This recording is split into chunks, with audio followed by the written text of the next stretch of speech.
आप देख रहे हैं मीडिया टुडे 24 में आपके साथ शाहाना खान। नेतन्याहू जैसे वहशी और दरिंदे आदमी के लिए ट्रंप मांग रहे हैं कि उनके ऊपर से सारे भ्रष्टाचार के केसेस हटा लिए जाएं। फिलिस्तीन के अंदर इजराइल ने किस तरह से खूनरेजी कर रखी है। फिलिस्तीन की जमीन को नेतन्याहू ने फिलिस्तीनियों के खून से लाल कर दिया है। वहीं अमेरिकी राष्ट्रपति डोनाल्ड ट्रंप ने अपने पार्टनर और इजराइल के प्रधानमंत्री बेंजामिन नेतन्याहू के खिलाफ लंबे समय से चल रहे भ्रष्टाचार के मुकदमे को खत्म करने पर जोर दिया है। बुधवार को उन्होंने ईरान के साथ जंग के बाद इजराइल के युद्ध के समय के महान प्रधानमंत्री को दोषमुक्त करने का आग्रह किया है। ट्रंप ने अपने ट्रुथ सोशल प्लेटफॉर्म पर एक लंबी पोस्ट में लिखा कि जिस आदमी ने इतना कुछ दिया है उसका इस तरह विच हंट मेरे लिए अकल्पनीय है। खुद कई आपराधिक आरोपों को दोष सिद्धि का सामना करने वाले अमेरिकी राष्ट्रपति ने कहा कि उन्हें अभी पता चला है कि बीबी को सोमवार को अदालत में बुलाया गया है। बीबी नेतन्याहू का निकनेम है। ट्रंप ने कहा कि इजराइल के एक बहुत ही कठिन और ब्रिलियंट लंबे समय से दुश्मन ईरान से लड़ते हुए बीबी और मैं एक साथ नर्क से गुजरे और अविश्वसनीय पवित्र भूमि के लिए बीबी का प्यार तेज या मजबूत नहीं हो सकता था। ट्रंप ने मांग की है कि बीबी नेतन्याहू का मुकदमा तुरंत रद्द किया जाना चाहिए या एक महान नायक को क्षमादान दिया जाना चाहिए। नेतन्याहू के लिए ट्रंप का अपार प्यार ऐसे समय में आया है जब एक दिन पहले ही अमेरिकी नेता ने सीज फायर की घोषणा के बावजूद ईरान पर हमला करने की तैयारी के लिए इजराइल को अपशब्दों से भरे शब्दों में फटकार लगाई थी।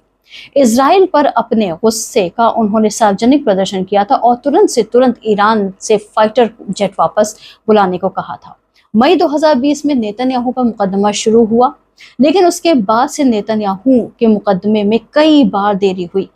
इजरायली नेता ने गाजा में युद्ध और बाद में लेबनान में संघर्ष के कारण मुकदमों की तारीखें आगे करने का अनुरोध किया। नेतन्याहू पर एक नहीं कई मामले चल रहे हैं। पहले मामले में नेतन्याहू और उनकी पत्नी सारा पर राजनीतिक लाभ के बदले अरबपतियों से $260,000 से अधिक मूल्य की लग्जरी सामान जैसे सिगार, गहने और शैंपेन स्वीकार करने के आरोप हैं। 2 अन्य मामलों में आरोप लगाया गया कि नेतन्याहू ने 2 इजरायली मीडिया आउटलेट्स में अधिक अनुकूल कवरेज के लिए बातचीत करने का प्रयास किया। गौरतलब है कि मंगलवार को युद्ध विराम समझौते से पहले इजराइल ने 12 दिनों के युद्ध के दौरान ईरानी परमाणु और सैन्य स्थलों पर बमबारी की थी, जबकि ईरान ने अपने क्षेत्रीय कट्टर दुश्मन इजराइल पर मिसाइलों की बौछार की थी।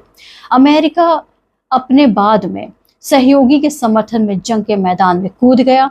उसने बड़े पैमाने पर बंकर ब्लस्टर बमों से ईरान के परमाणु ठिकानों पर हमला किया, जबकि एक पनडुब्बी से ईरान के तीसरे परमाणु ठिकाने पर मिसाइल से हमला किया गया।